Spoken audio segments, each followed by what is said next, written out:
Megan, your hostess to the world of STEM, and today I'm here with Rashi, who is the Director of Engineering here at Shutterstock. Hey! So first, I just wanted to ask you, how, if in any way, were you exposed to STEM when you were younger? Yeah, so STEM for me actually was very natural because my household, my parents, both were in science. So my mom was a botanist and my dad was an accountant. He was into mathematics, right? And both of them, education was the thing that was the most important thing in the household. My grandfather, my mom's dad, was also a doctor, and my dad's father was an accountant as well. So I think it was a part of being at home, which was very natural to me. We talked about it, we got home, we did assignments together, we had projects, my mom helped me, my dad helped me. So I think that's how the whole inspiration for it started. So how did this interest lead to your educational path, and what did you end up pursuing in your education?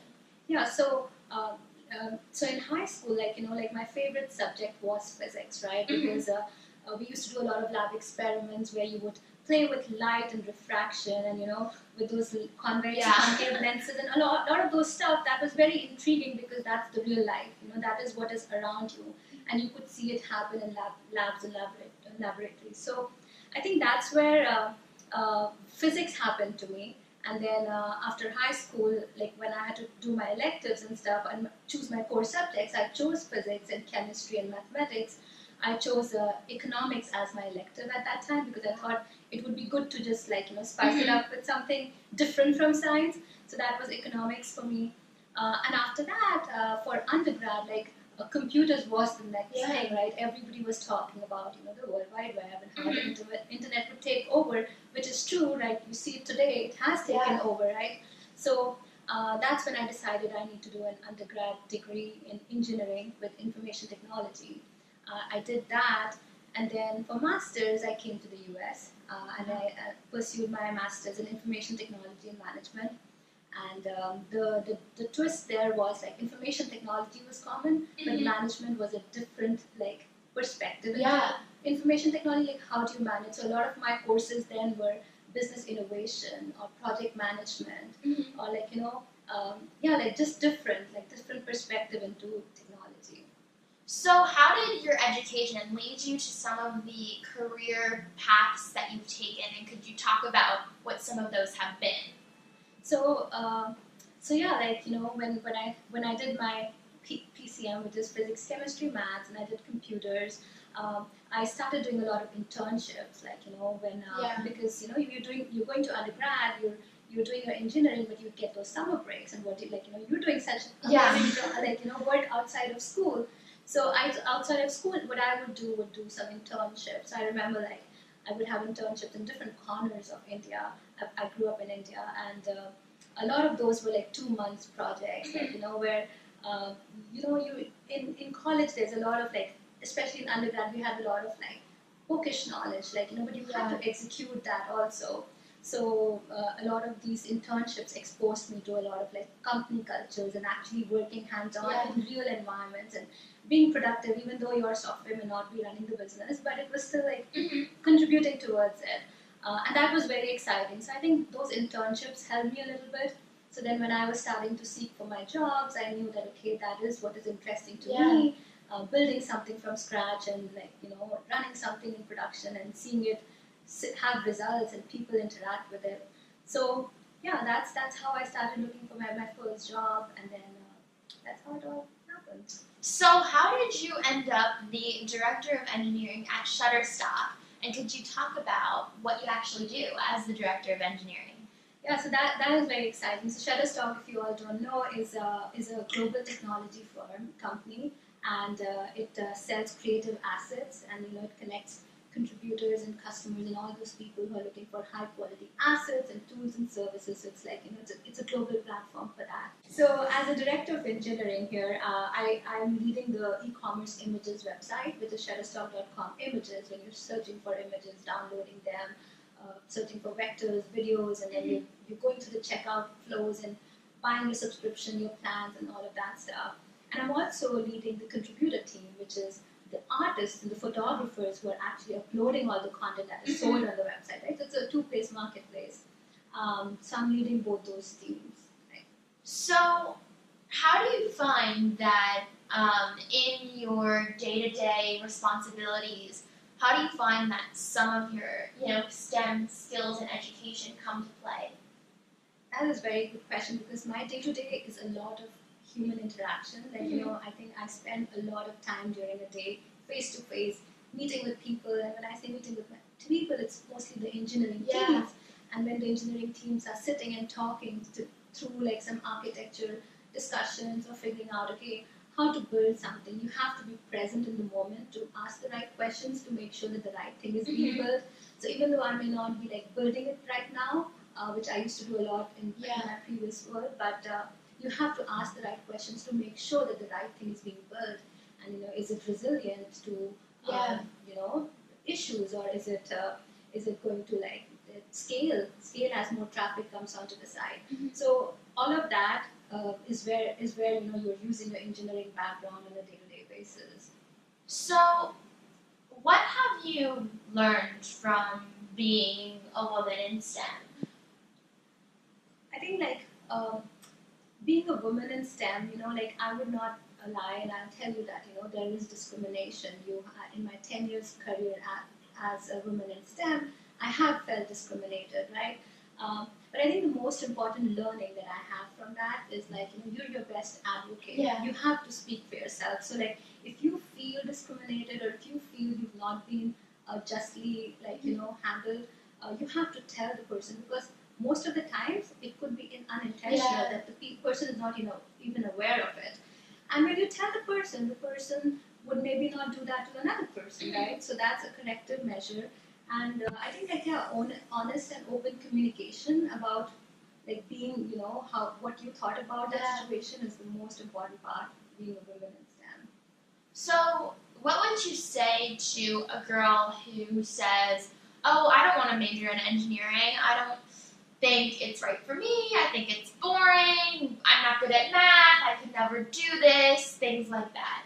So that is a very, very good question, right? Because we want the world to be balanced. We want us to be able to be in the driver's seat, right?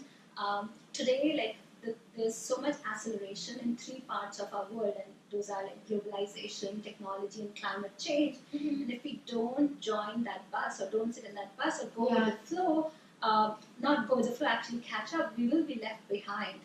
Like for instance, I'll give you an example. That today the whole world is trying to catch up with Uber and all these ride-share apps around the world. But by the time the world will have caught up, what will happen? Self-driving cars will take over. So that in itself will become obsolete. So things are changing at such a fast pace that if we don't become a part of it, we will be left behind. We will not be able to catch up. So I think to girls, I would say you have to be a part of it to enjoy the journey. Otherwise, it will be a catch-up game for us.